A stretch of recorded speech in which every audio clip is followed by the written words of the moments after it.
So this is the first day of STI, and Janet, Hadi Rai, and I are awake, and it's 6:30 a.m. We're getting ready to go to LA, downtown LA, for registration at 8 a.m. So. Ni, so, let's.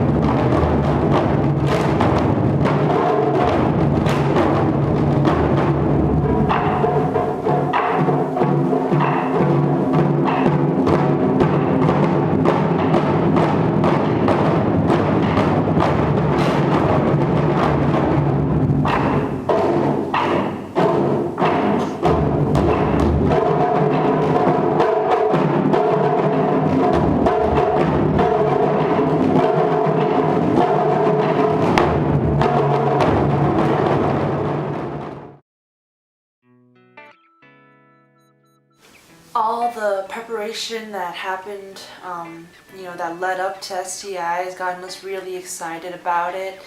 Yesterday I picked up Allison and Hadi Rai. Now we're all bunking together in my little room here in Burbank, California, which is about half an hour north of downtown LA. We get to the Japan America Theater. For a lot of us, it's our first time being exposed to people outside of the collegiate North American Taiko community, so people from all over the country of all different ages getting together, and this is the first time we're actually getting a taste of that community. So the program has 32 people from all over North America, and we're being brought together in this space to learn from On Ensemble, who Stanford Taiko is pretty familiar with. But we've never learned in a context that was outside of Stanford Taiko. The twos here. Okay, and then the threes will be on the Odaiko here. We learned that On Ensemble has written a song for us to learn during our 3-day intensive workshop series. And as we're pretty familiar with, first we started out by singing the lines together. Gong, slap the gong, gong, gong, gong. Slap the gong, gong, slap the gong, gong, gong. And then we followed that up by actually playing on the drums.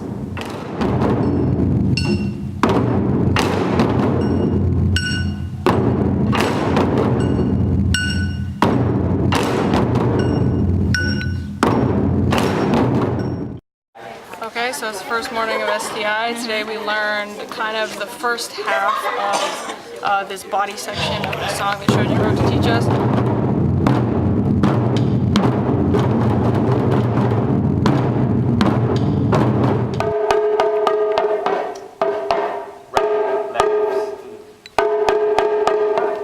You're just kind of touching it here, okay? Or four or five different parts that we kind of all got to learn different parts, and we're sort of putting them together. It sounds really bad, but we kind of know what we're doing. It's starting to come. It's starting to gel. It has a lot of interesting things rhythmically going on that all interlock, so it's kind of hard, but we'll get it.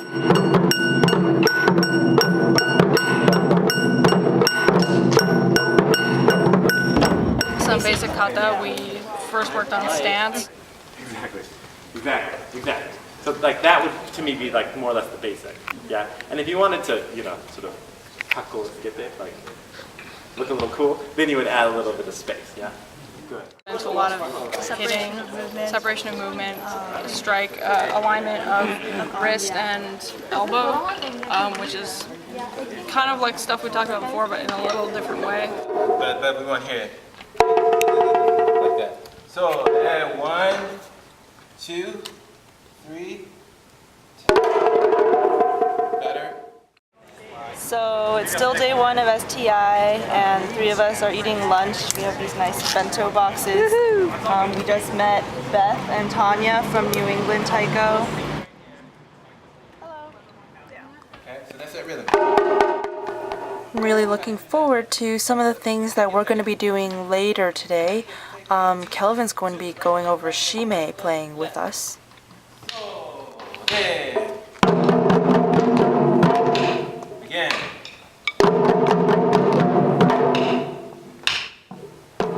Really delving into the details of rhythm and precision. And later today we're going to be taking a walk with Chris Bergstrom around Little Tokyo to, see the sights, wake up a bit because this is our first day of playing taiko for 8 hours a day, and learning a little bit from Chris about his ideas of practice and the proper way to practice for a taiko player. The sort of mindset that I have about how to actually get myself to sit down and practice, and also the what to do once you're sitting down. Okay. One of his points was about the importance of practicing with the mirror and all the advantages of having that immediate feedback. Everything you're doing, you think you're standing up straight, but you're not. You think you're leaning over too much, but you're not there. You think you're bending your elbows, but you're not. All of that stuff is that success and failure training that your brain needs. So practicing with a mirror is fantastic.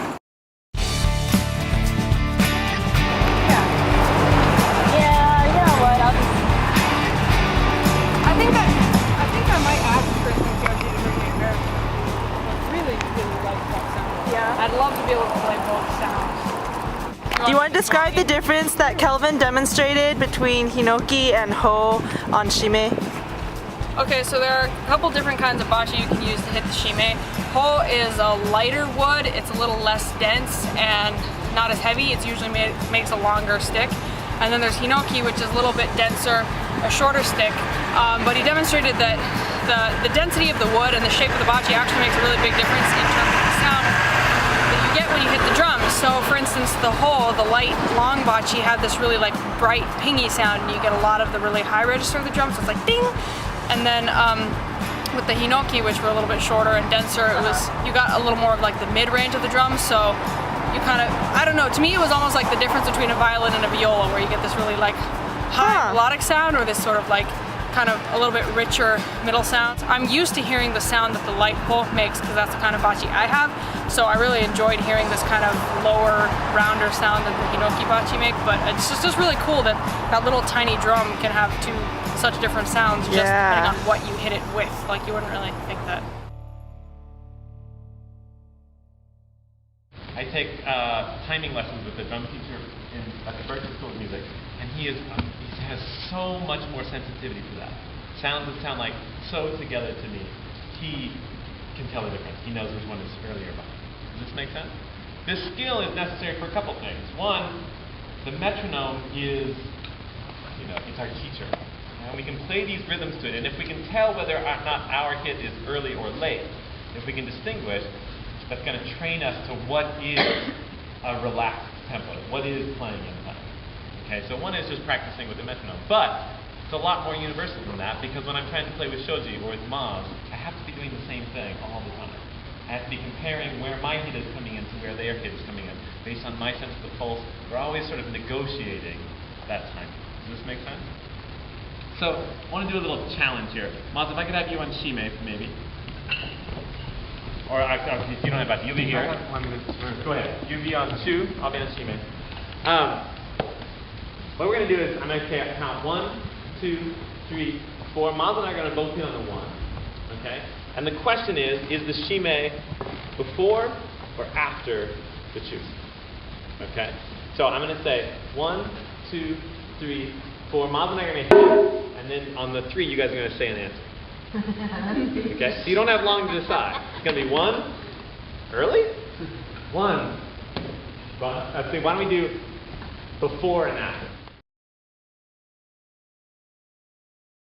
The basic idea is we count 1, 2, 3, 4. Or in our case, the way we're counting today, 1 E and 1 E and up, 2 E and up, 3 E and up, 4 E. Yeah? So if you get